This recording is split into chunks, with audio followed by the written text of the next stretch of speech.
Before we begin, tell me, where in the world are you watching from, and what time has found you? The disturbing folklore that inspired the Dunwich Horror is not just a question of literary origin. It is an invitation into a darker lineage, one older than Lovecraft, older than New England itself. These stories, whispered through generations in the hills and hollows of rural America, were not meant to entertain. They were warnings. In the Dunwich Horror, Lovecraft conjures a decaying village, a monstrous birth, and a god that exists outside time. But what most readers miss is this. He didn't invent that place. He remembered it. Behind every page of his story is a real belief, a buried fear, a tale told when the fire burned low and no one dared walk outside. This is not the New England found in travel books. It's the version passed down behind closed doors, where something walks in the hills, where children vanish, and where mothers pray not for salvation, but silence. We'll trace the roots through colonial dread, native land lore, and half-erased theological sins. We'll meet the figures that came before Wilbur Whately and ask why the same shape keeps returning. And by the time we're finished, you may wonder whether the Dunwich Horror was fiction at all, or simply the first time anyone wrote it down. Before the Dunwich Horror took shape in 1928, its world already existed in fragments. Half-remembered local legends, fragments of colonial sermons, and rural rumors that refused to die. Lovecraft set his tale in a fictionalized Massachusetts, but his creative intent was not invention. It was distortion. He reassembled known fears into something deeper. In letters, he described Dunwich as inspired by the real village of Wilbraham and the then-drowned towns beneath what would become the Quabbin Reservoir. These were places marked not by maps, but by what people refused to speak aloud. Their silence wasn't born of ignorance. It was a survival tactic. To understand why these rural anxieties lingered so long, we must return to the colonial worldview that first settled the region. The Puritans who founded Massachusetts did not merely fear wilderness. They believed it was the devil's territory. Everything beyond the village palisade was considered spiritually contaminated. In that theological geography, forests hid witches, hills echoed with inhuman cries, and malformed births were signs of divine punishment. Lovecraft, who read 17th century sermons for leisure, internalized this logic. He didn't need to invent a supernatural backstory. He only had to remember the Puritan equation. Isolation breeds heresy, and heresy breeds monstrosity. These settlers also carried European folk memory, deep traditions of changelings, goat-footed demons, and black Sabbaths held under moonless skies. Once in America, these tropes fused with new fears. The unknowable languages of indigenous peoples, the strange geometry of the land, the uncanny silence between distant hills. Lovecraft, though a staunch materialist, approached these inherited fears with a kind of perverse reverence.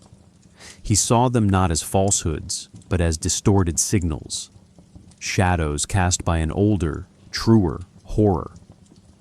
This is why Dunwich is not just a setting, but a symptom.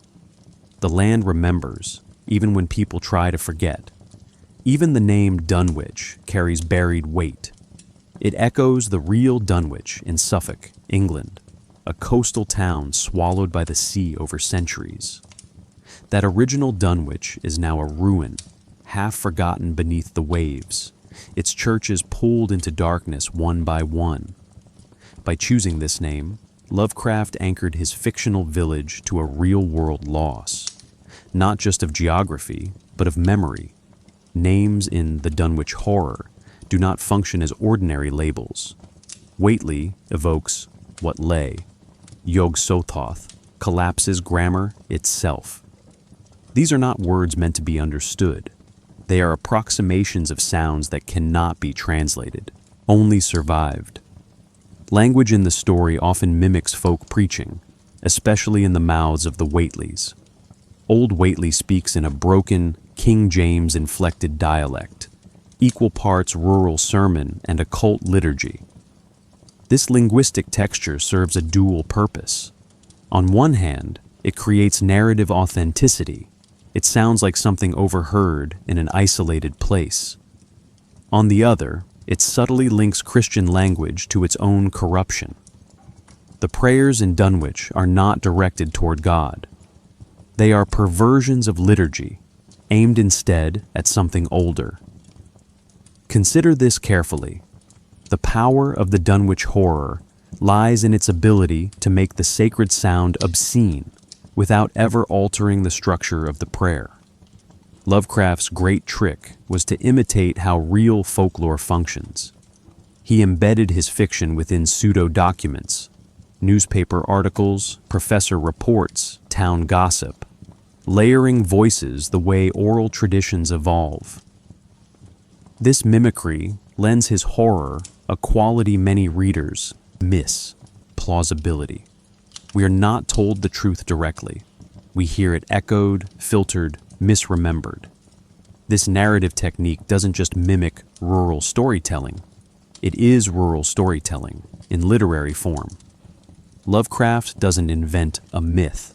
He stages its discovery.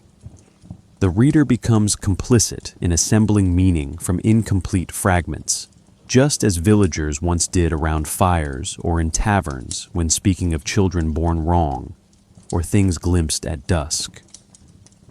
We end this section with a disturbing realization. If Lovecraft's fiction so effectively mimics folklore, how confident are we that his sources were only imagined? Stories of invisible beasts, strange births, and knowledge kept locked in decaying farmhouses are not rare.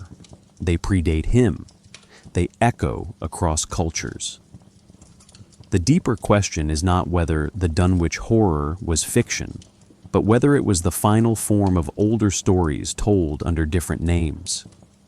From here, we must look beyond names and settings to the forces that drive them. What concepts, what metaphysical truths are smuggled into folk tales of monstrous births and decaying lineages? In the next section, we confront the raw ideas that haunt Dunwich: insignificance, madness, and the terror of seeing too clearly. Cosmic horror did not emerge from a vacuum, nor was it merely the product of one writer's imagination.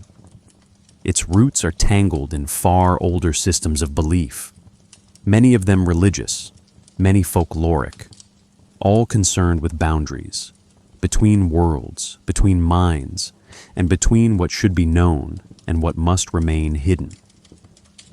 Lovecraft's Dunwich draws heavily from this legacy. To recognize the Dunwich Horror as a modern expression of ancient fears is not to diminish it, but to place it where it belongs, on a continuum of human attempts to make sense of what lies just beyond understanding. The cultural and philosophical antecedents are many, but they converge around one essential idea: knowledge is dangerous when it arrives, uninvited. In early Christian theology, particularly the grim determinism of Calvinist Puritanism, the natural world is not neutral. It is cursed. Wilderness signifies temptation, decay, and exile from grace. The early settlers of New England believed the forest was the devil's stronghold, a place where covenants were broken and new ones, far darker, were made. This association between physical isolation and spiritual corruption laid the groundwork for a specific kind of American horror: the haunted rural town not as failed community, but as cursed one. Lovecraft inherited this worldview indirectly through his lifelong fascination with colonial documents and his deep distrust of modernity. Dunwich, then, is not merely backwards. It is theologically spoiled, a wound in the land. Beyond Christianity, older mythologies offer parallel structures. In Norse tradition, Monstrous births signal cosmic imbalance. Loki's offspring, Fenrir, Hel, Jörmungandr, each threaten the structure of reality. In Greek myth, hybrid beings like the Minotaur emerge from sacrilege and hidden lust. These stories do not punish personal sin. They reveal metaphysical contamination. Lovecraft's horror draws from this pattern, replacing gods with incomprehensible entities and sacred law with the silent geometry of the cosmos. When Yog-Sothoth fathers children with a human woman, the result is not just biological horror. It is a collapse of categories. God and beast, inside and outside, known and unknowable. One must also consider Gnostic influence, direct or indirect. In Gnostic cosmology, the material world is not a divine creation, but a flawed imitation, governed by a lesser, ignorant being, the demiurge. Salvation comes not through faith, but through secret knowledge, gnosis, which frees the soul from illusion. Lovecraft, who often depicted the universe as uncaring or outright hostile, channels this concept in inverted form. In Dunwich, knowledge does not liberate, it traps. Yog-Sothoth is not a demiurge, but a totality, a being that exists in all time and space, rendering causality meaningless. To glimpse it is not to awaken, but to disintegrate. These philosophical shadows are anchored by cultural archetypes that recur across societies. The isolated village, the monstrous twin, the mother who births what should not be born. In Japanese folklore, yokai represent strange intrusions, things that defy naming. In Slavic myth, the rusalka or bannock emerge from hidden places.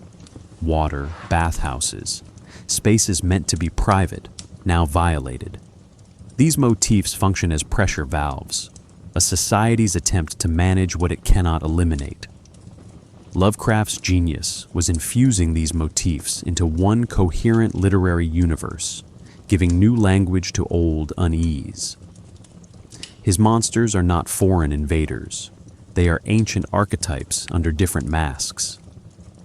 Yet folklore alone cannot explain the philosophical depth of Dunwich. Consider the Enlightenment and its legacy of rational inquiry. By the early 20th century, scientific confidence in human reason was ascendant. Lovecraft, both attracted to and horrified by this arrogance, crafted stories where that same reason becomes a curse. The professor who deciphers the Necronomicon, the scholar who traces the Whately genealogy, they do not escape. They understand too much. This is the final inheritance from philosophical modernity, the terror not of the unknown, but of knowing too well. We must pause here. For all its monsters and rituals, the Dunwich Horror is a story about exposure, not just to the cosmic, but to the ancestral, to what was buried in the land, the bloodline, the language. It is a tale stitched together from overlapping fears, religious, cultural, mythological, and intellectual. And each strand warns the same thing in different tongues. Some knowledge is older than we are, and it waits to be remembered. In the next section, we turn to the words themselves. What does it mean when even names in Dunwich feel cursed? When language breaks under the weight of what it tries to describe? We now examine the etymology and symbolic weight of Lovecraft's linguistic universe. Language in the Dunwich Horror operates on multiple levels: surface realism, coded symbolism, and unspeakable reference. Lovecraft doesn't simply name characters or places, he summons them. Each invented word, each corrupted pronunciation, functions less as a narrative tool and more as an artifact, something excavated rather than invented. His etymological choices evoke not only age, but decay. They suggest a pre-human origin, filtered imperfectly through human mouths. This technique is not decorative. it reinforces the story's core thesis, that human language is a thin veil stretched over something much older and vastly more dangerous. Consider Dunwich itself. The name mirrors the real English town of Dunwich, once a medieval port, now largely buried beneath the sea. It is a place lost to erosion and time.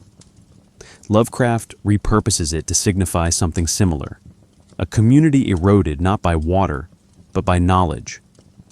The fictional Dunwich is vanishing in a different way, socially, spiritually, linguistically. The very name evokes loss, partiality, and submersion. This is not coincidence, it is a signal. In Lovecraft's cosmos, names do not identify. They fail to contain. The Whately's speech, too, is contaminated. Their dialect is rustic, but with uncanny turns. Fragments of scripture twisted into summoning rites, nursery cadences degraded into spells. Old Whately's invocation of Yog-Sothoth blends Puritan rhythm with the breathless insistence of the possessed. These linguistic distortions are familiar to folklorists, oral traditions where sacred and profane blur, where misunderstanding becomes ritual. Lovecraft mimics this structure precisely. His characters speak in tongues not because they are mad, but because the language they have inherited is insufficient. They fill the gap with phonemes, fragments, and approximations. It is not coherent speech. It is linguistic damage. Names of entities are especially telling. Yog-Sothoth is not a name meant for comprehension. It defies Indo-European roots, rejecting familiarity. The syllables repeat awkwardly, neither melodic nor entirely dissonant, creating a sense of linguistic exile, a name that does not belong in human mouths. Lovecraft never provides a definitive pronunciation. This ambiguity is intentional. Like sacred names in esoteric traditions, the power of Yog-Sothoth lies in its resistance to meaning.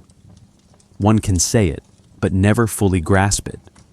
It functions as a symbolic black hole, compressing interpretation into silence. This extends to sacred texts. The Necronomicon, though described in rational terms as a book, is linguistically unstable. Its very name fuses Greek roots in a way no actual Greek speaker would ever construct. Necro, death, nomos, law, and icon, image, form a bastard compound, one that gestures toward meaning while remaining fundamentally corrupted. It is the Book of Dead Names, or the Law of the Dead Image, or perhaps something else entirely. Its ambiguity mirrors ancient grimoires, many of which were falsely attributed to famous authors to grant them authority. Lovecraft modernizes this tactic, creating an authoritative text that is authoritative only in its unknowability. The narrative also introduces symbols without explanation, birth dates carved into stones, hill names that echo with pre-English syllables, and ritualistic phrases preserved by rote rather than understanding. These elements mirror real-world magical practices, where the form of a phrase carries power even when meaning is lost. In the Dunwich context, repetition substitutes for comprehension. The townsfolk say the words not because they know what they mean, but because someone once did. It is inherited defense. Folk memory hardened into rote protection. That defense, as Lovecraft suggests, is already failing. Even academic language fails. Dr. Armitage and his colleagues, armed with scholarly tools, find themselves parroting phrases rather than analyzing them. The language of reason bends around the unspoken. The professors cite texts they do not understand, quote passages that sound wrong, even in Latin. This marks a quiet collapse. The epistemic center, language as a vessel of meaning, has already ruptured. What remains are shards, syllables, sounds, borrowed names. Meaning has fled. We must pause here. If language cannot describe what exists in Dunwich, what does that imply about the nature of what dwells there? The horror is not that words fail. It's that they were never designed for this scale of reality. They were meant for crops and contracts, not for gods and twins who stretch across dimensions. The Dunwich Horror does not merely depict a crisis in meaning, it enacts one. From here, the next logical step is to ask, how does this linguistic breakdown support belief? Why do these broken phrases and corrupted names feel more authentic than polished prose? We turn now to myth-making itself, and the eerie ways Lovecraft constructs narrative authenticity from the raw bones of folk storytelling. Lovecraft understood something crucial about belief. Truth is not what is proven, but what is remembered, even if imperfectly. The Dunwich Horror does not present its story through a unified voice or authoritative narrator. Instead, it builds myth through fragmentation. Newspapers report only what they can confirm. Professors speculate. Locals gossip. Together, these disparate threads form a patchwork, one whose edges never quite align. This is not a narrative flaw. It is the engine of authenticity.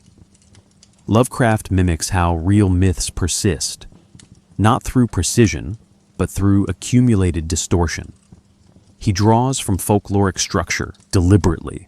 In rural storytelling, especially among isolated communities, events are recounted not as singular truths, but as layered retellings. The child who vanished in one version becomes a child who was taken by something in another. Each teller adds, omits, or reshapes. Lovecraft's story reflects this oral instability. We receive accounts of the invisible horror's rampage not from direct observation, but from terrified townsfolk, second-hand hearsay, and the awkward transcription of an emergency. The result feels more plausible precisely because it is less complete. The character of Dr. Armitage anchors this narrative strategy. He is not merely a protagonist. He is positioned as a stand-in for the folklorist priest, a figure who tries to impose rational structure on something that resists it.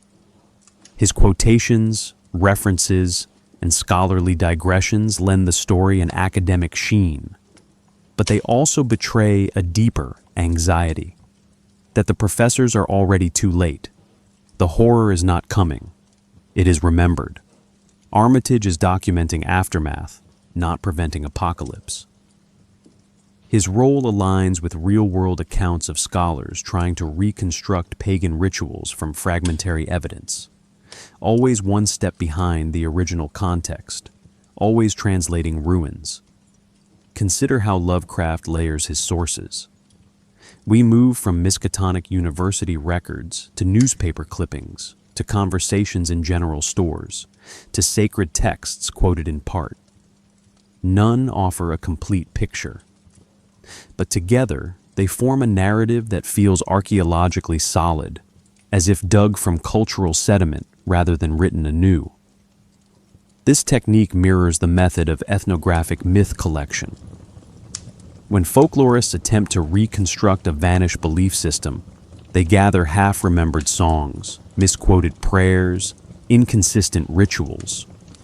Lovecraft builds his mythos with the same tools, but in reverse, fabricating a believable tradition by imitating the evidence such traditions usually leave behind.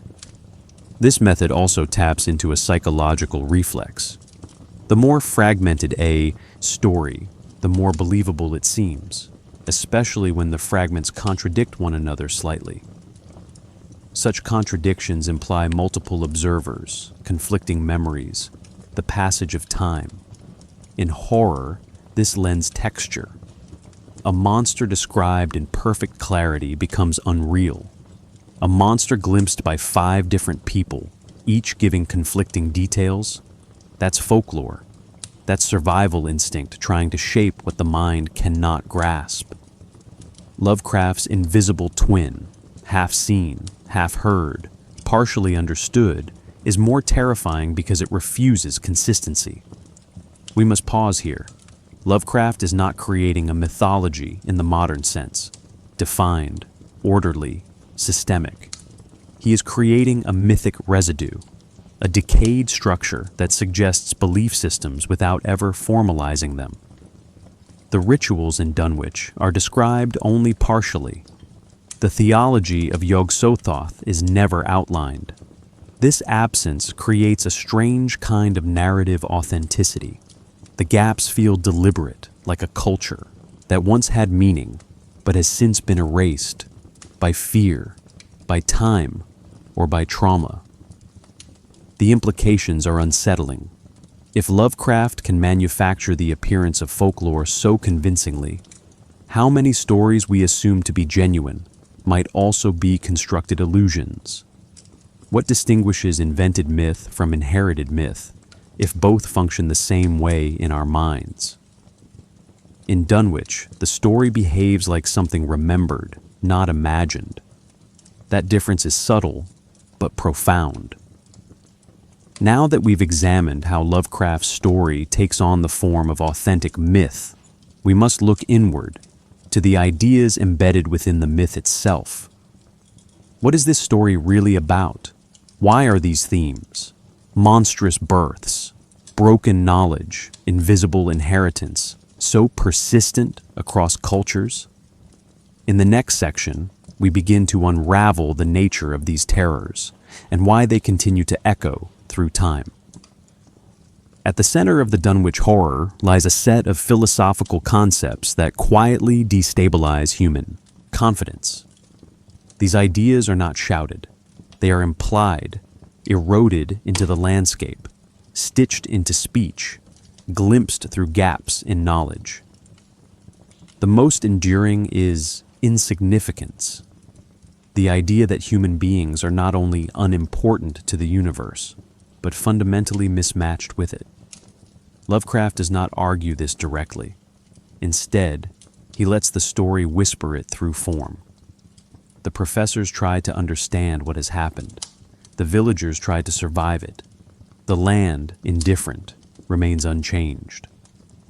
In the face of Yog-Sothoth, both knowledge and fear collapse. Only the hills endure. Lovecraft's characters operate within a framework that assumes cause and effect, moral order, and individual agency. But the events of the story contradict these assumptions. Wilbur Whately's birth is not a consequence of human sin or error. It is the product of cosmic intersection. His very existence is a rupture, a moment where linear time and bodily coherence fail. Yog-Sothoth is the gate, his mother raves, not a metaphor, not an entity, a condition. In this framework, entropy becomes not just physical decay, but the disintegration of structure itself, time, body, identity, all unraveling. The story also engages the concept of dream reality collapse, the breakdown of barriers between waking life and the incomprehensible. In many cultures, dreams serve as metaphysical thresholds, spaces where gods speak, ancestors warn, or madness begins. Lovecraft flips this. His characters do not enter the dream realm. Instead, it leaks into theirs. The invisible twin leaves marks in the grass. Its voice thunders in the sky. The dreams are externalized. The waking world is corrupted by what should remain unmanifest. Reality is not solid. It is porous, like skin stretched over an unseen pressure. Yog-Sothoth, the central entity in the story, embodies this collapse. He is described not as a being, but as a paradox. He knows where the old ones broke through of old, and where they shall break through again. He is simultaneously place, event, observer. Theological language fails here. He is not creator, destroyer, or redeemer. He is what undoes those categories. Lovecraft's vision avoids dualism. There is no good or evil, only alignment or misalignment with truths the mind was not built to house. To engage Yog-Sothoth is to risk unmaking, not punishment, but incompatibility. Lavinia Whately's role further complicates this framework. She is not villain, victim, or priestess. She is a vector, a human interface for something inhuman. Her blindness may be symbolic, but not merely so. She is untouched by sight, because sight is irrelevant to what she carries. Her body becomes a bridge between worlds. In folk traditions, women who bore spirits, monsters, or gods were often revered or shunned, but always feared. Lavinia is both conduit and container. Her fate is never fully explained. That omission is telling. Lovecraft does not give her resolution because entities that serve as thresholds do not receive closure. We must pause here. The invisible twin, for all its destruction, seeks something human, recognition. It calls to its father, asks why it was left alone. This detail breaks pattern.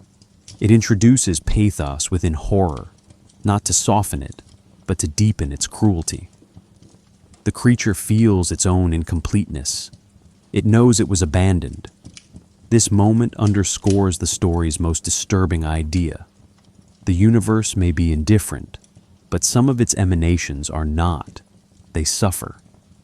And that suffering, born from contact with human limits, reflects a kind of existential error, not evil, error.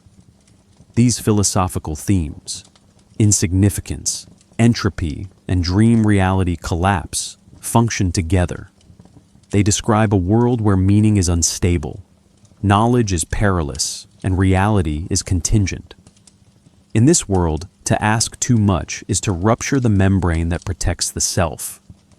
Lovecraft's horror emerges not from gore or violence, but from misfit, the unbearable friction between the human mind and the truths it was never meant to contain. From this framework, we now turn to its agents. What exactly are the entities that enforce this metaphysics? Who, or what, are the beings that haunt the hills, move unseen through locked doors, and leave strange geometries in their wake? In the next section, we examine the forces themselves, not as monsters, but as expressions of metaphysical principles. The forces at work in the Dunwich Horror are not monsters in the traditional sense. They do not stalk prey, speak riddles, or seek revenge. Instead, they function as embodied contradictions, expressions of alien principles that intersect briefly with human perception, leaving damage rather than meaning. Chief among them is Yog-Sothoth, a being whose presence in the story is mostly indirect, yet total. He is not seen. He is summoned. His influence is felt through ritual, warped biology, and dimensional instability. What he represents is more terrifying than omnipotence. He is omnipresence without consciousness. He does not choose. He is. Descriptions of Yog-Sothoth vary, but all emphasize his incompatibility with space and time. In Lovecraft's words, Yog-Sothoth is the gate. Yog-Sothoth is the key and guardian of the gate. This is not metaphor. It is architecture. He is the space between places, the connective tissue between realities.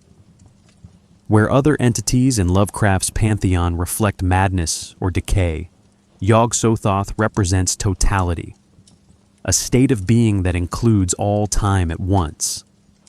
Such a presence cannot be worshipped. It can only be accessed, like a system with no user interface. The rituals of the Whateleys do not control him. They open a path. What comes through is not chosen. It simply arrives. The twin offspring of Lavinia Whately, Wilbur and the unnamed invisible brother, are not merely monsters. They are avatars of Yog-Sothoth's presence within physical reality. Wilbur's rapid growth, uncanny intelligence, and eventual grotesque demise mirror a body rejecting its own form. He reads human texts but cannot pass as human. His physical appearance is described only in fragments. Goatish limbs, strange skin, eyes too wide apart.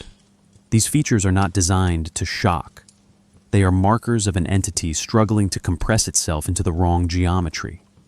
He is not evil. He is misaligned.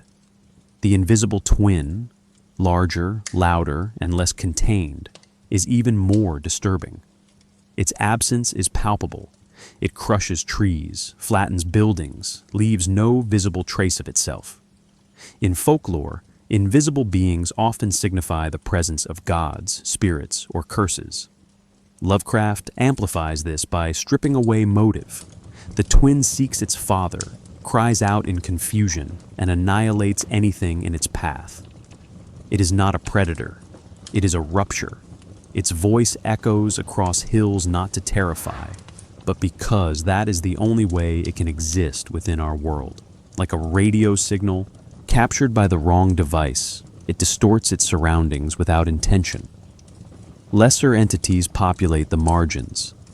Whispers speak of strange shapes in the sky, unclean presences in the hills, ancient forces that predate human memory. These are not named. They do not need to be. They reflect a key trait in cosmic horror. Not all entities require personification. Some function as atmospheres, others as directional flows, pressure systems of dread that distort behavior, perception, or belief. In the Dunwich Horror, these presences are felt in the unease of animals, the silence of villagers, the failure of language itself. They do not need form. Their power lies in implication. It is important to note that Lovecraft's entities resist classification. They are not demons, aliens, or spirits, though they borrow traits from each. This ambiguity is intentional. By denying familiar categories, Lovecraft weaponizes taxonomy, revealing how our need to name is also a need to domesticate. Yog-Sothoth cannot be named without being diminished. The invisible twin cannot be measured without distortion. These forces exist beyond binaries. Visible/invisible, alive/dead, material/spiritual.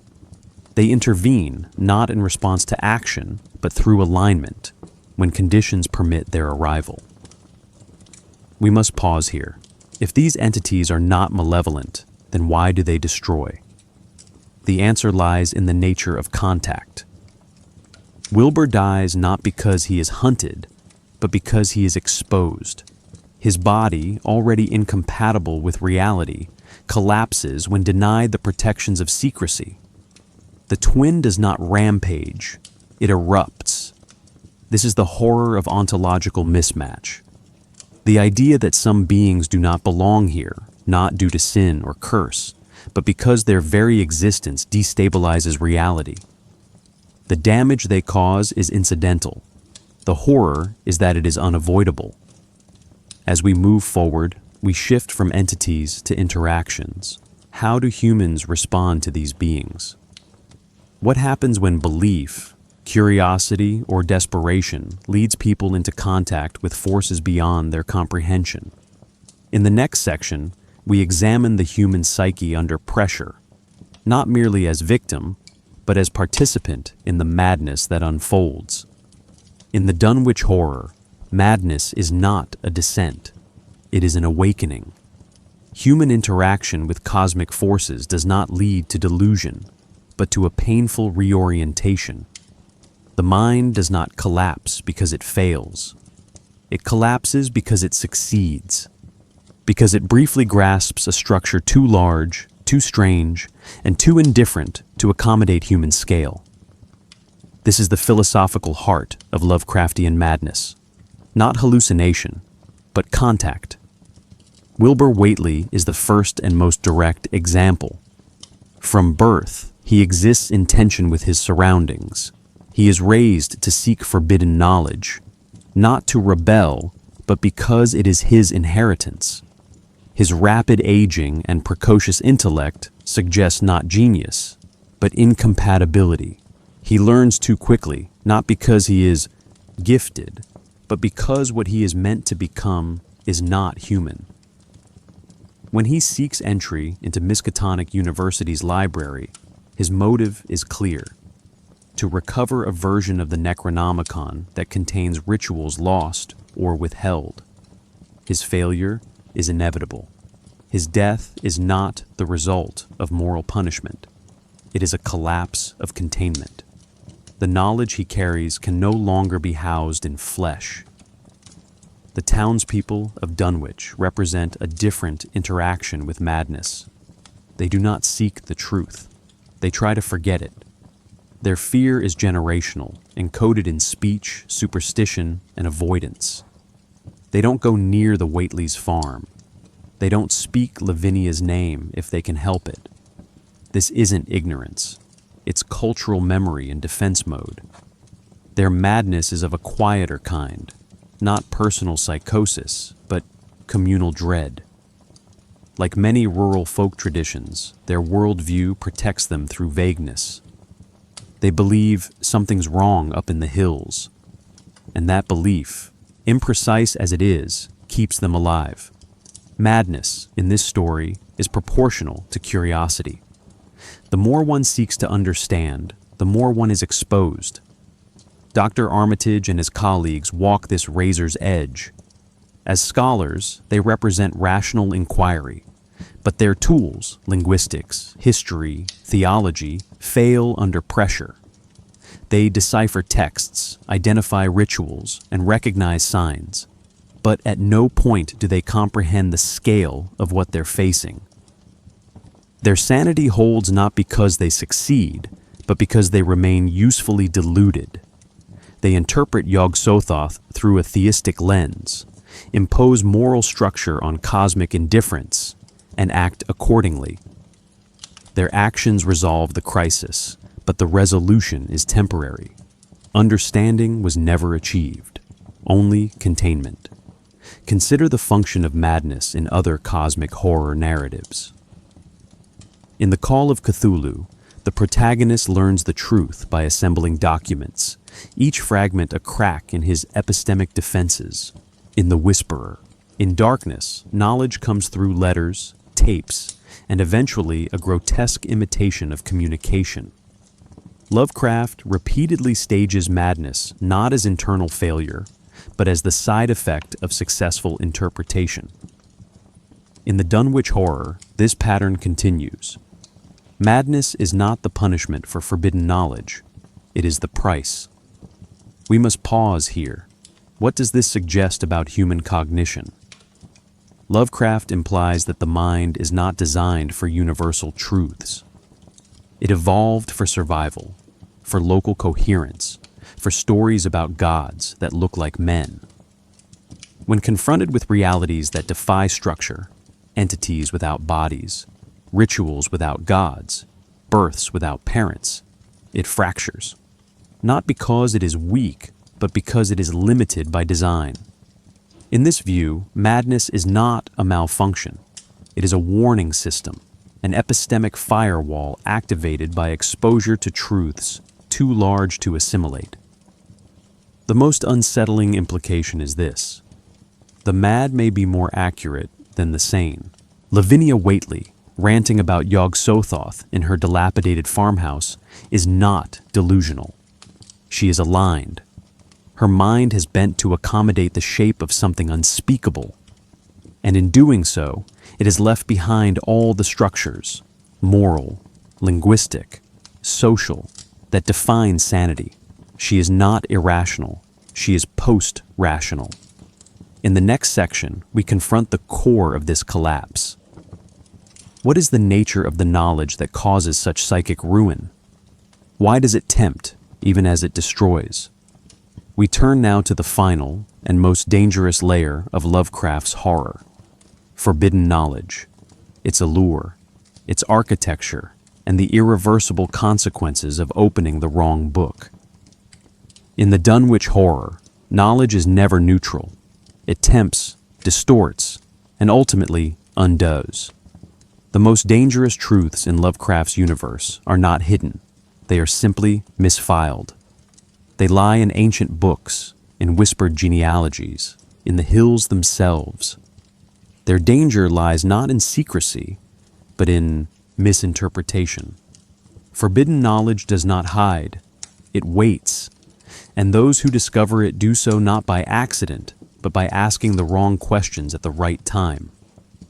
The Necronomicon is the clearest example. It is presented as a book, bounded, finite, accessible, but its contents are not knowledge in the human sense.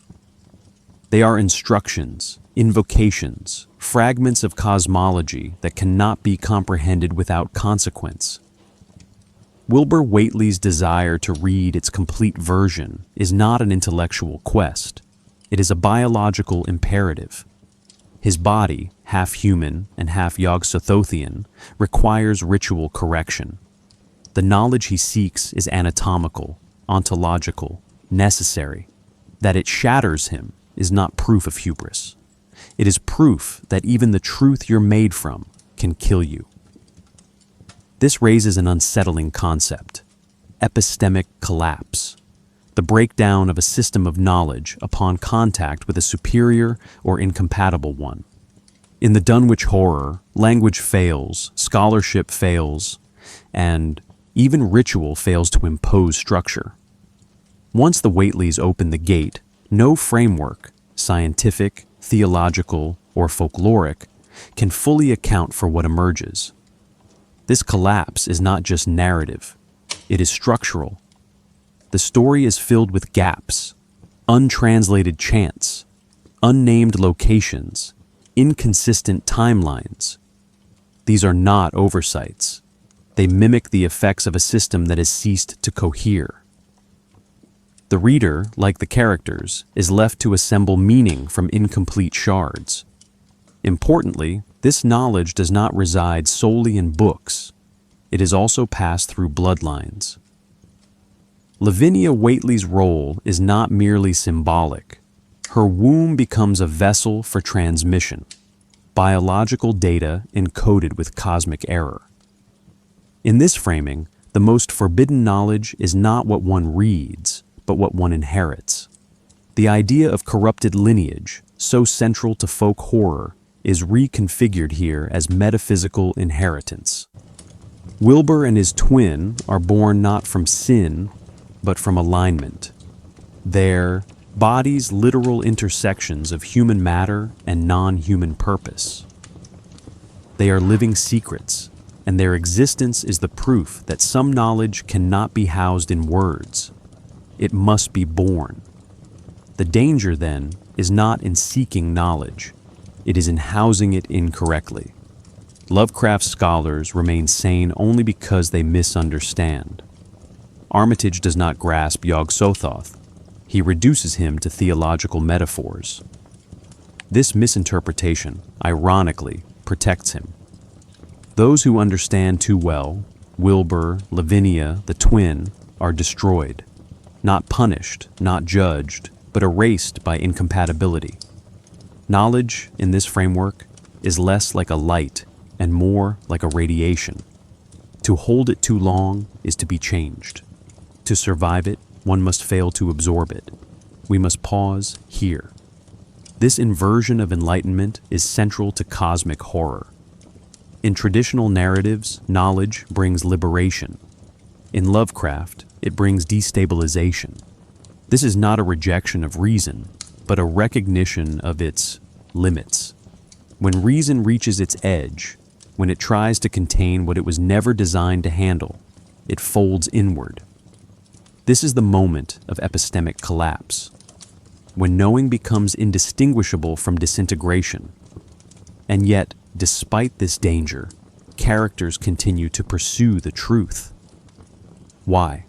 The answer lies in a deeper instinct, the compulsion to connect. Wilbur seeks his father. The twin calls out for recognition. Armitage demands understanding. Even the villagers, in their avoidance, admit that something is there. Forbidden knowledge seduces not because it promises power, but because it hints at context. a larger structure in which one's suffering might make sense. That this structure is hostile or indifferent only deepens the need to know. It is not hope that drives inquiry, it is longing. In the next section, we leave theory behind and enter the realm of narrative. How have these ideas taken form in fiction? Where did they first appear, and how have they evolved? We begin by tracing the earliest literary manifestations of Dunwich's horrors, before Lovecraft, before Yog-Sothoth, and into the stories that whispered these fears long before they had names. The conceptual threads in the Dunwich Horror, forbidden knowledge, inherited corruption, incomprehensible entities, did not originate with Lovecraft. They emerged gradually in Western literature, often disguised as spiritual parable or moral allegory. Long before Yog-Sothoth, stories warned of knowledge that destroys, of births that should not occur, of landscapes that remember. The Dunwich Horror is a crystallization of these motifs, but its components stretch back centuries. Nathaniel Hawthorne's Young Goodman Brown, 1835, offers a key early appearance of these themes. In it, a man walks into the woods and discovers a secret gathering of townsfolk performing a dark ritual. The story never confirms whether the event is real or a dream, but its effect is lasting. Goodman Brown returns, alienated, paranoid, unable to trust his community. The forest represents both moral uncertainty and epistemic danger. Lovecraft, a New Englander who openly admired Hawthorne, repositions this fear, not as religious disillusionment, but as ontological rupture. In Dunwich, the woods do not hide sinners. They house something older than sin itself. Algernon Blackwood's The Wendigo, 1910, pushes this further. It introduces the idea of physical transformation via contact with an external, inhuman force. The titular entity is never clearly seen. Instead, its presence is inferred through sound, smell, and the changed behavior of those it touches. Like the invisible twin in the Dunwich Horror, the Wendigo leaves traces of contact, not full appearances.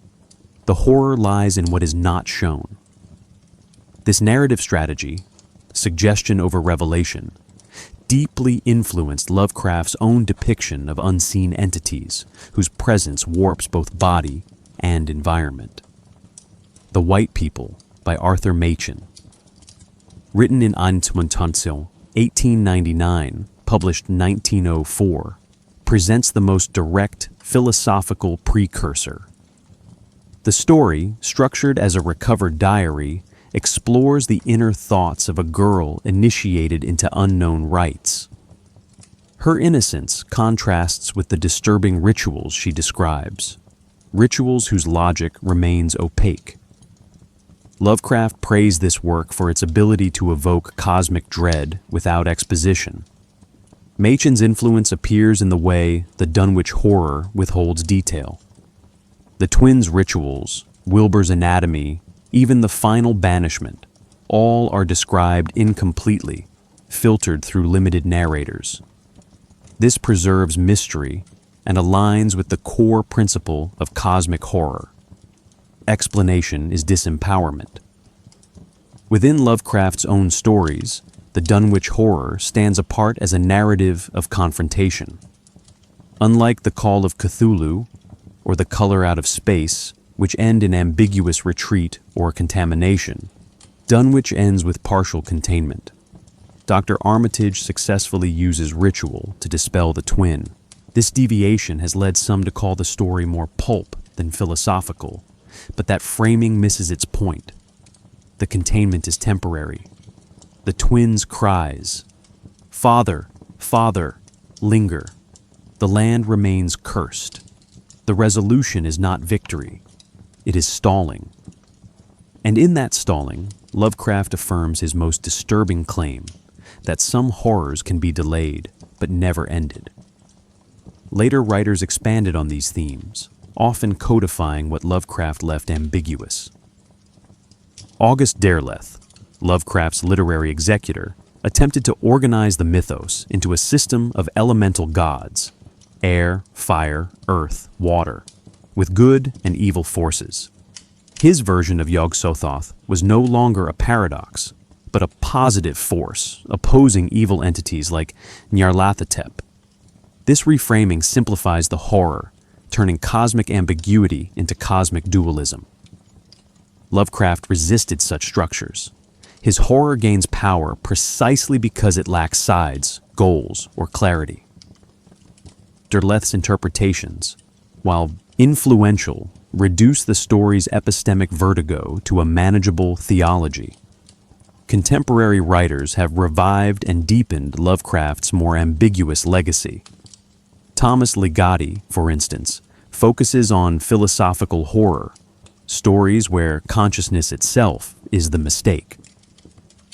In The Last Feast of Harlequin, a protagonist uncovers a town's secret festival, only to find his own identity unraveling. This echoes Dunwich's themes: rural ritual, inherited transformation, forbidden knowledge. But Ligotti moves further inward, suggesting that the horror is not external at all, but intrinsic to being aware. We must pause here. The Dunwich Horror is not simply a story about an invisible monster. It is the literary convergence of older myths, modern anxieties, and an evolving understanding of what horror can be. By connecting it to Hawthorne's spiritual doubt, Blackwood's sensory dread, and Machen's ritual ambiguity, we see its true role, not as origin, but as inflection point. From here, the mythos expands, not just in fiction, but in culture.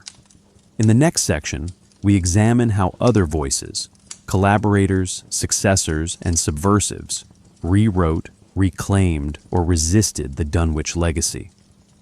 At the center of the Dunwich Horror stands a single narrative experiment. Can cosmic horror survive direct exposure? Lovecraft answers by constructing a case study in gradual revelation. The story does not open with monstrosity, but with genealogy. We are told of the Whateleys, an aged, half-insane man and his malformed grandson, long before we are told what they have done. This ordering matters. Horror enters through context, not spectacle. By the time the invisible twin appears, the reader has already absorbed a sense of inherited decay, intellectual isolation, and cultural rot. The monster does not disrupt normalcy. It confirms that normalcy was already gone. Wilbur Whateley functions as the story's first test subject. Lovecraft introduces him through absence and rumor, a child who grows too fast, learns too much, and is never quite seen clearly. When Wilbur finally appears directly, his description remains evasive.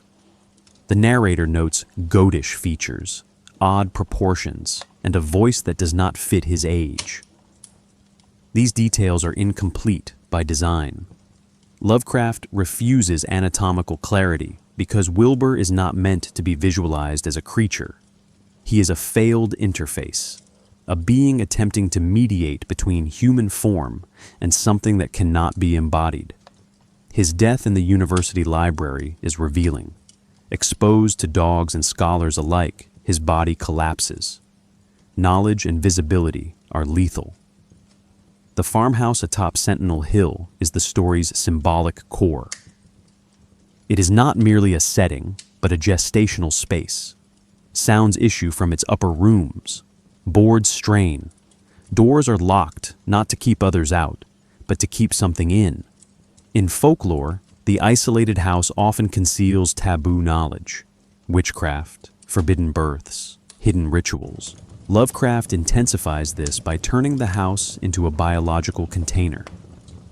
The invisible twin grows within its walls, feeding, expanding, testing the limits of structure. When it finally escapes, the house is destroyed not by violence, but by internal pressure. The metaphor is precise. Containment always fails eventually. The rampage itself is famously indirect. The invisible twin is never seen, only inferred.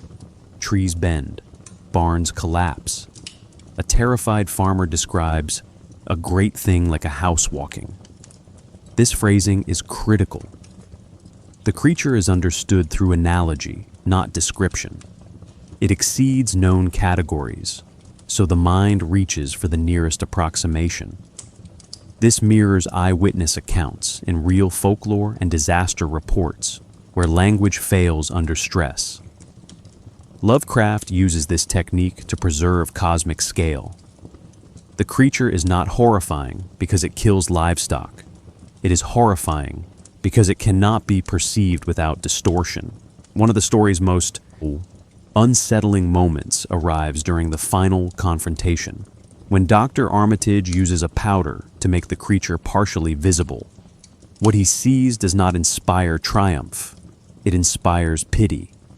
It was a terrible, indescribable thing, he says, before adding that it had never been born fully. This reveals something profound. The horror is not just destructive, it is incomplete. The creature suffers from its own partial existence. Its cries for its father are not manipulative. They are confused.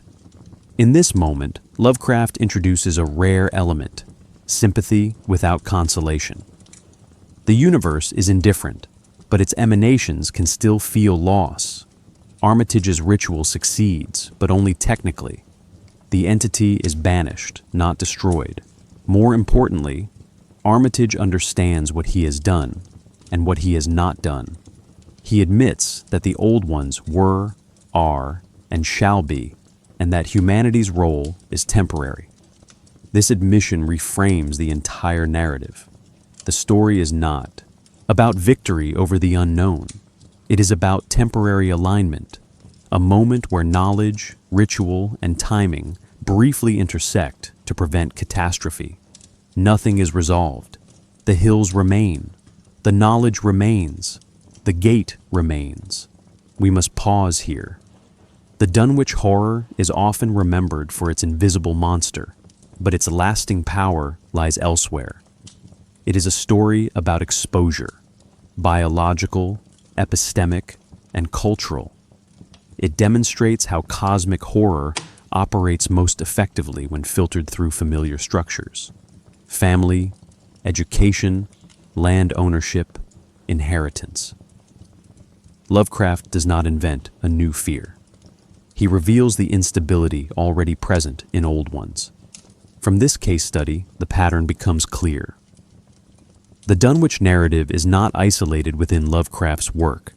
It echoes forward into other stories where contact replaces confrontation and knowledge replaces sin as the source of ruin. To see this evolution, we must turn to a second case study, one where the rural gives way to the political and the invisible horror learns to speak. H.P. Lovecraft's The Whisperer in Darkness, 1930, serves as a companion case study to the Dunwich Horror, offering a distinct variation on shared themes. Where Dunwich is framed around biological rupture and folkloric decay, Whisperer navigates communication, infiltration, and epistemic betrayal. The terrain shifts from Massachusetts to Vermont, but the function of the landscape remains constant. It conceals, distorts, and eventually reveals something the narrator cannot fully survive. In this story, horror does not arrive from above. It comes through the mail, disguised as a letter. The protagonist, Albert Wilmarth, is a literature professor and folklorist. Unlike Armitage, who acts decisively, Wilmarth functions as an observer corrupted by correspondence. He engages in a prolonged exchange with Henry Akeley, a recluse who describes strange beings in the hills and the erosion of his sanity. These letters, increasingly frantic, provide a slow drip of Lovecraftian motifs, ancient rituals, alien intelligences, local silence, government complicity. But unlike in the Dunwich Horror, the threat is not banished. It adapts. It writes back. The Mygo, the non-human entities in Whisperer, differ from Yog-Sothoth in presentation. They are given partial physical descriptions: fungoid, winged, resistant to bullets. But their real threat lies in their methodology. They are persuasive. They engage in trade. They offer knowledge. Their greatest innovation is technological. The use of cylinders to house human brains, allowing communication across space. This is no longer dream intrusion or ritual summoning. This is collaboration. Horror becomes procedural. Wilmarth's turning point comes not from sight, but from overhearing. Hidden in Akeley's house, he listens to a one-sided conversation. Ritual chants, bureaucratic arrangements, voices not fully human. The voices discuss Earth's future as if it were real, a state. This moment recalls the indirect confrontation in Dunwich, but here the tone is colder, less mythic, more clinical. The entities speak with confidence, not chaos. This shift marks a critical evolution in Lovecraft's horror. The unknown is no longer incomprehensible. It is organized. The eventual reveal that Akeley has been replaced by a facsimile, his brain removed and rehoused, echoes the fate of the invisible twin in Dunwich, but with a twist. In Whisperer, the human subject becomes complicit. Akeley consents, at least partially, to his transformation. Wilmarth narrowly escapes this fate, but the story ends with no ritual, no banishment, no hilltop confrontation. The implication is chilling. The Mygo are already integrated. The horror is administrative, not apocalyptic.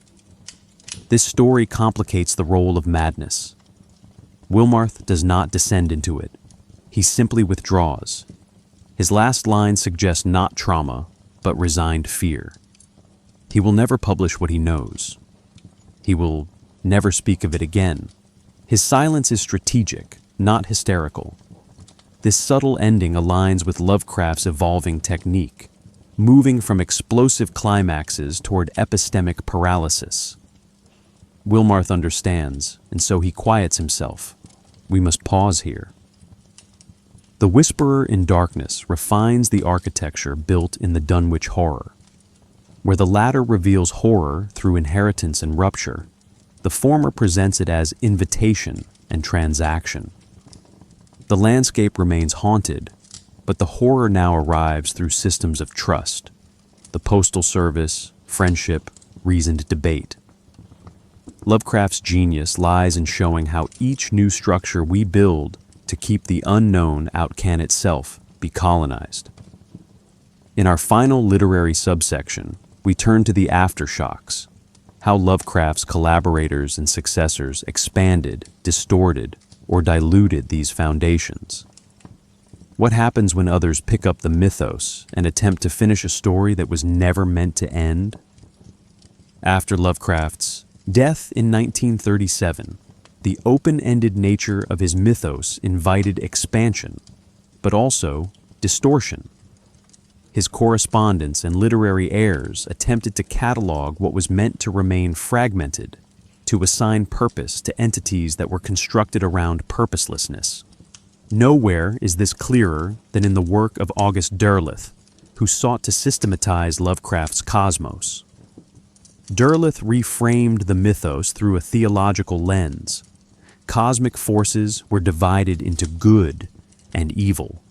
Elemental alignments were imposed, and Yog-Sothoth became a being of knowledge and light, rather than of totality and collapse. These changes made the mythos more accessible, but at a cost. In Derleth's The Lurker at the Threshold, 1945, co-authored posthumously with Lovecraft's unused notes, the echoes of the Dunwich Horror are unmistakable. An ancestral house conceals rites to summon cosmic forces. A decaying lineage attempts to breach dimensions. but the subtlety is gone. Characters speak openly of old ones, rituals have specific effects, and outcomes are teleologically framed. The reader is guided toward understanding rather than disorientation. Derleth's impulse was to fill Lovecraft's intentional gaps, but in doing so, he replaced cosmic dread with a kind of mythological bookkeeping. Other successors resisted this approach. Ramsay Campbell, writing from England in the 1960s and 70s, restored ambiguity and psychological instability to the mythos. His Severn Valley stories transposed Lovecraftian horror into post-industrial Britain, where decay came not just from age, but from cultural erosion. In The Inhabitant of the Lake, the entity Glaki operates like a regional god, never fully described, always half seen and connected to water, dreams, and memory. Campbell's innovation was to focus not on monsters, but on the mental geography of those who encounter them. Like in the Dunwich Horror, horror is inherited, often unwelcome, and most dangerous when repressed. Thomas Ligotti takes the Lovecraftian lineage further by removing external monsters altogether. In stories like The Shadow at the Bottom of the World or The Last Feast of Harlequin, the terror emerges from the environment itself, not a being within nature, but nature itself as malevolent process. Ligotti's characters frequently discover that their reality is constructed, performative, or diseased. This aligns with Dunwich's themes. The land is not just cursed, it is an expression of wrongness, a field that grows secrets. Ligotti inverts Lovecraft's external cosmos into internal despair, suggesting that the real horror is consciousness itself. We must also consider the mythos in collaborative and pastiche forms. Role-playing games like Call of Cthulhu, 1981 to present, have done more than any single author to codify Lovecraft's universe. Stat blocks are assigned to entities. Sanity is quantifiable. Yog-Sothoth becomes a deity with measurable traits. These mechanics allow players to interact with the mythos, but they also reduce its mystery. In game logic, the Dunwich Horror becomes an encounter rather than a crack in the fabric of meaning. The unknowable is made playable, and therefore survivable. Yet, modern writers have begun reclaiming the original tension. Caitlin R. Kiernan, in stories like Houses Under the Sea and Agents of Dreamland, returns to the Dunwich Horror's fundamental idea that some truths come through bodies, bloodlines, and psychic echoes. Her characters often feel things before they learn them. Pregnancies gone wrong, dreams that predict ruin, infections that resemble revelation. Kiernan avoids resolution. Her stories are exposures, not arcs. This reflects Lovecraft's own method, not building mythologies, but documenting eruptions. We must pause here. Every expansion of the Dunwich Horror reveals a tension between system and suggestion. Derleth, the cataloger, brought order, but lost the vertigo. Campbell and Kiernan, the inheritors, preserved the rot, understanding that Lovecraft's strength lay in implication, not exposition. The legacy of Dunwich is not the monster or the ritual. It is the structure of belief it imitates. Fragmented, inherited, unverifiable, and absolutely convincing. In the next section, we turn from page to presence. How has the Dunwich Horror entered the culture? Not as literature, but as rumor, image, and ritual. We begin with the myths, sightings, and alleged real events that suggest the story was never fiction, but transcription. Long after the Dunwich Horror was published, it began to reappear, not just in anthologies or critical essays, but in rumors. Across rural New England and Appalachia, stories surfaced that bore uncanny resemblance to Lovecraft's tale. deformed births, sealed-off farms, animal mutilations, and strange noises heard at night.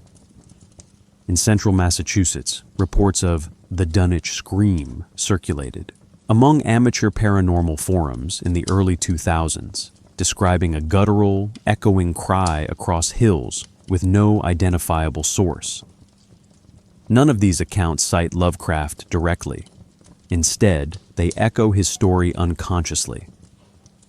This is the cycle of modern folklore, fiction that re-enters culture as rumor. The real town of Dunwich in Suffolk, England, long lost to the sea, has also become part of this mythos. Tourists visit the submerged ruins believing they're connected to the story, even though Lovecraft likely borrowed only the name. But the name now functions like a psychic magnet, drawing association with loss, haunting, and submerged truth. In the U.S., abandoned villages in the Quabbin Reservoir region are rumored to have inspired Lovecraft, though this connection is posthumous. Once attached, it sticks. The story reconfigures the land. Fiction becomes geography. Film and gaming adaptations have translated the Dunwich Horror into new registers. The 1970 film, starring Dean Stockwell, reframed the tale as psychedelic occultism, emphasizing sexual taboo, sacrificial imagery, and dreamlike editing. Though critically dismissed, it imprinted the story onto the countercultural imagination. More recently, board games like Arkham Horror and video games such as The Secret World or Call of Cthulhu, Dark Corners of the Earth treat Dunwich as a recurring node, a place where boundaries fray. These adaptations reinforce the story's key themes: ritual, rural isolation, ancestral wrongness, while turning cosmic horror into interactive dread. In music, the Dunwich Horror has inspired ambient soundscapes, metal albums, and spoken word performances. Bands such as Nox Arcana and the Darkest of the Hillside Thickets treat the mythos as sacred text, citing Yog-Sothoth as muse.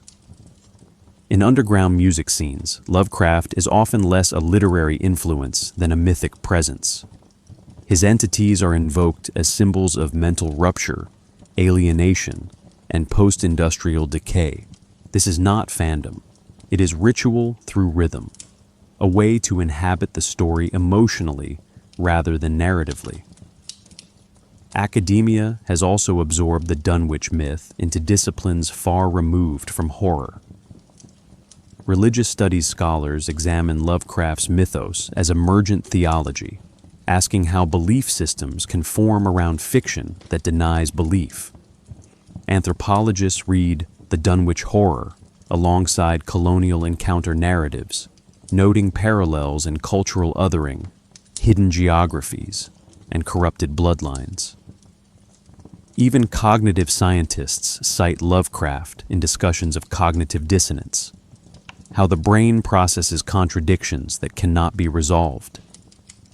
In these fields, the story is not treated as fiction, but as evidence of how humans respond to epistemic crisis.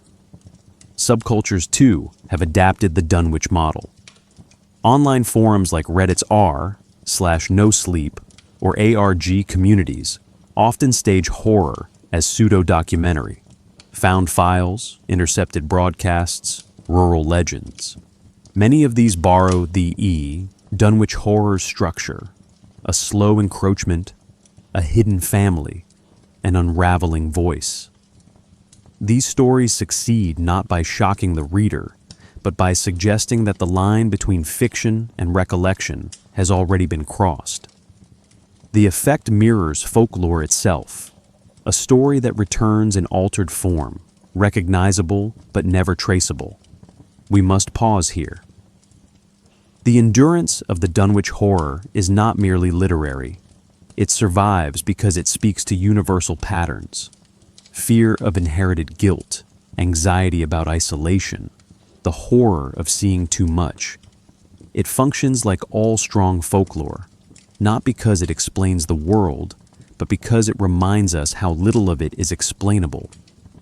The rituals may change, the mediums may evolve, but the story remains, waiting, fragmentary, half-remembered.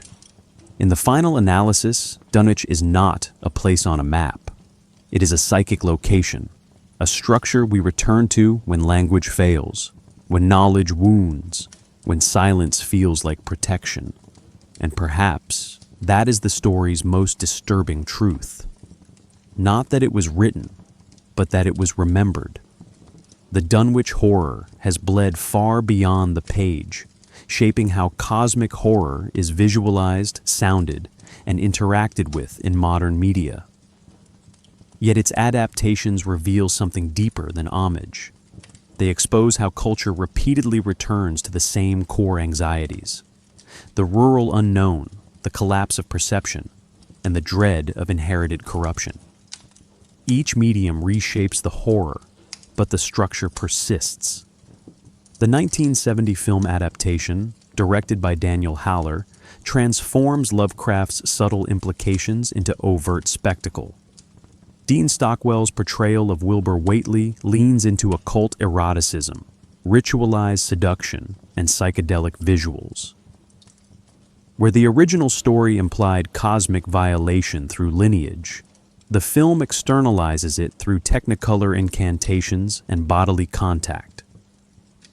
Though largely dismissed by critics, the film's influence endured in aesthetic terms. It reframed Dunwich as a site of sexual taboo and ceremonial excess, linking Lovecraftian horror to the counterculture's fascination with transgression. More influential, however, are the role-playing and video games that have reinterpreted the Dunwich Horror through systems of agency and collapse.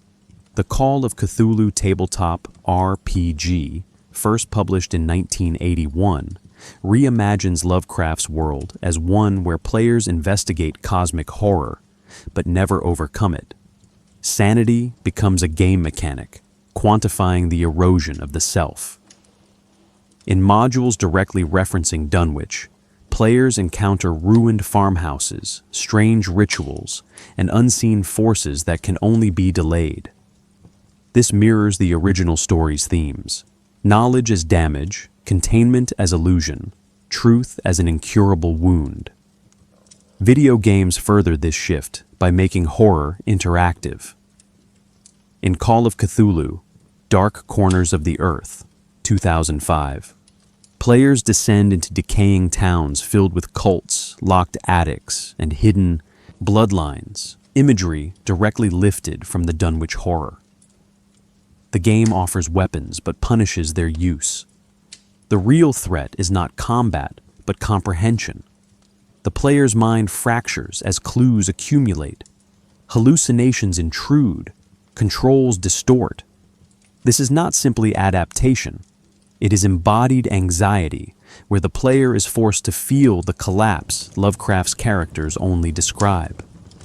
In music, the mythos echoes most clearly in dark ambient and doom metal, genres concerned with atmosphere, repetition, and unease.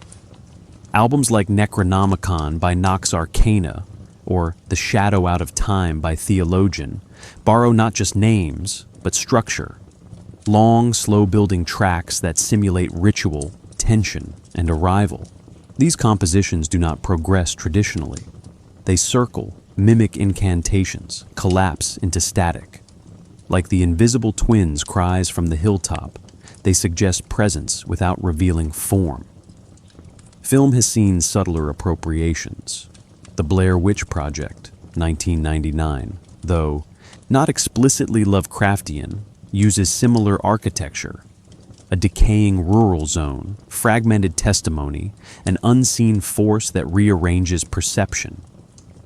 The ritual site at the end mirrors Sentinel Hill, a place where landscape and consciousness become indistinguishable. Other films, The Witch, 2015, The Endless, 2017, Hereditary, 2018, deploy Lovecraft's structure of inherited doom without naming him. These stories are Dunwichian in essence. Families conceal, rituals persist, and the attempt to understand results in transformation rather than resolution. We must pause here.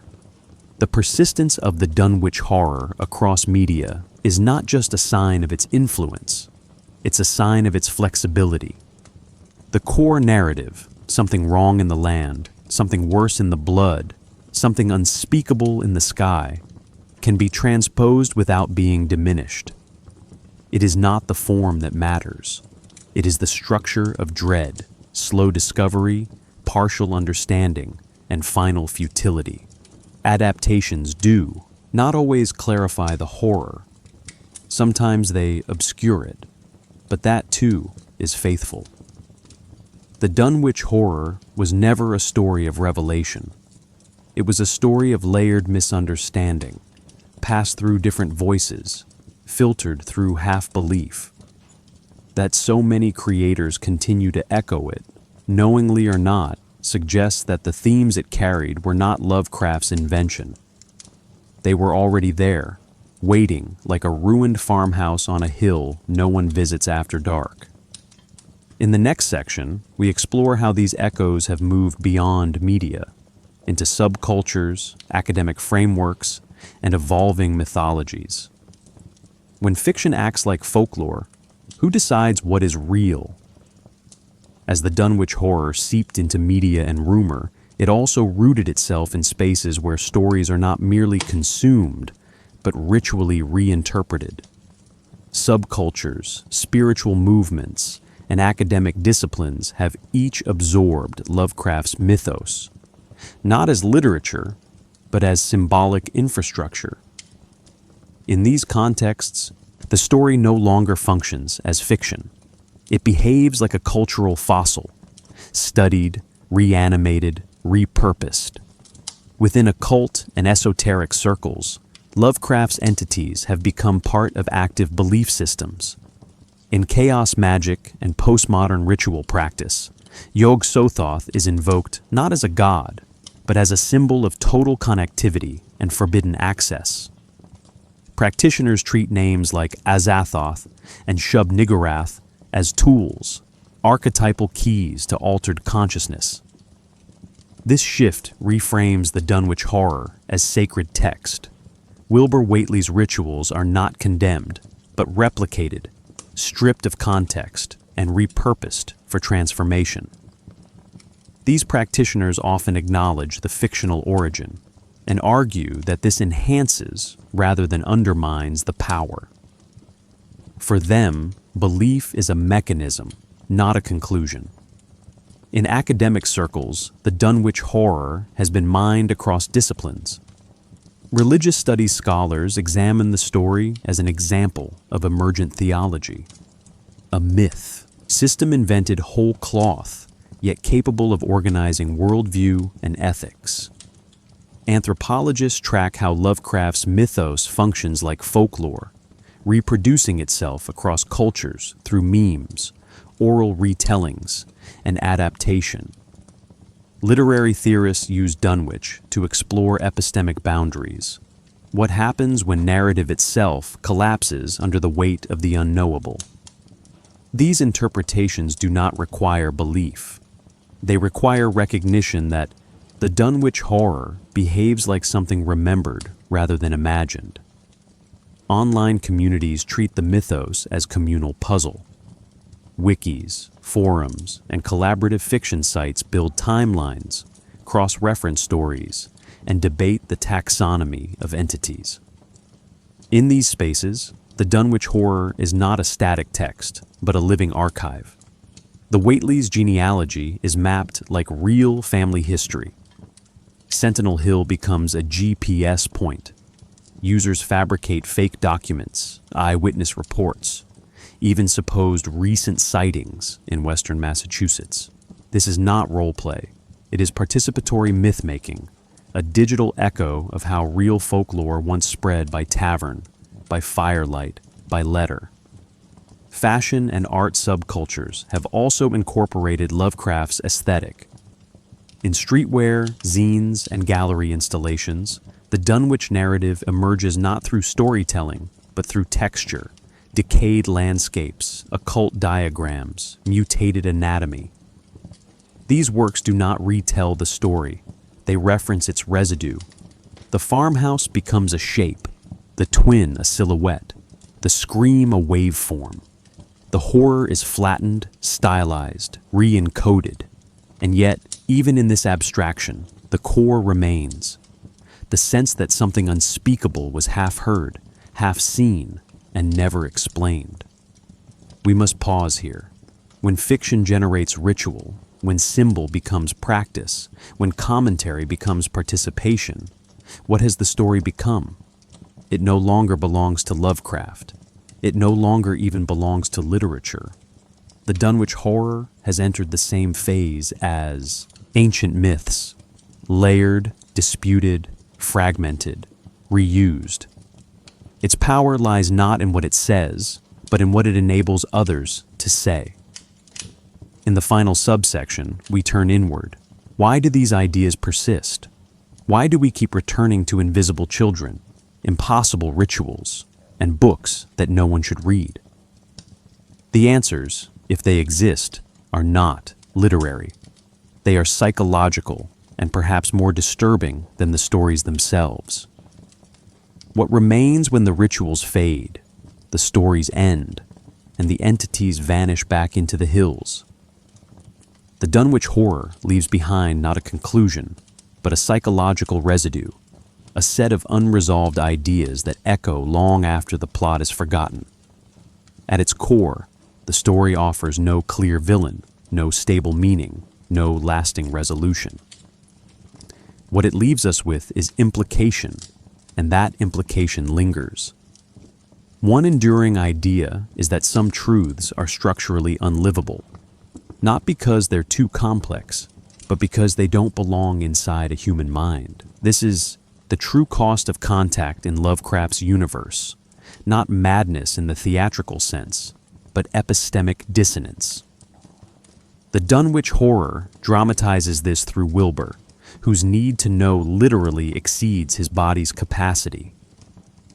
It is echoed in Armitage, who survives not because he understands, but because he limits what he asks. The story warns us that the pursuit of knowledge, when misaligned with human scale, leads not to transcendence, but to rupture. There is also the haunting theme of inherited doom. The horror in Dunwich is not summoned from outside. It is born, passed down, gestated in secret, and shielded by familial silence.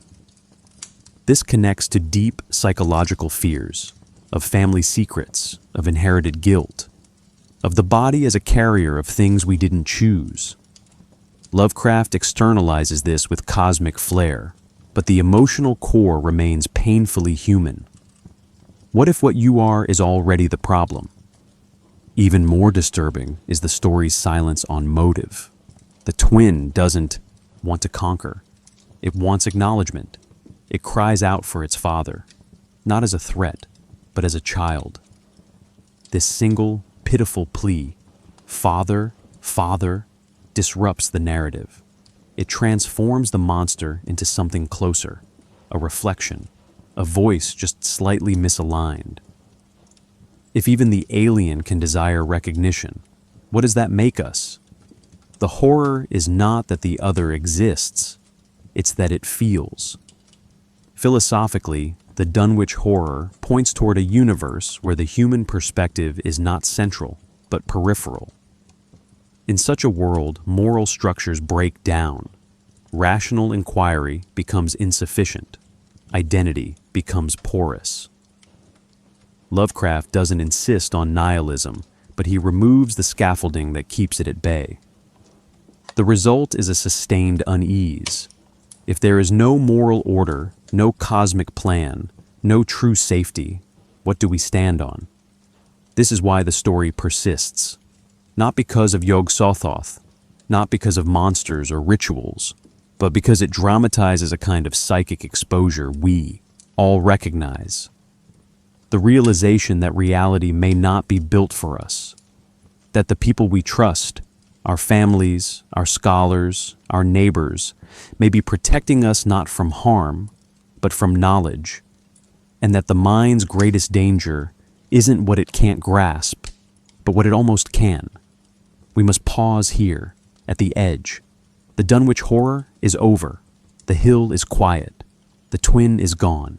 But something has changed. Not in the story, but in us. We have listened. We have traced the lines backward, into the land, into the blood, into the silence between words. And perhaps, like the villagers of Dunwich, we now understand that forgetting is not ignorance. It is a kind of wisdom. What we do with that wisdom is up to us. But we have seen the door. We have heard the name. And some part of us will always wonder what else waits on the other side.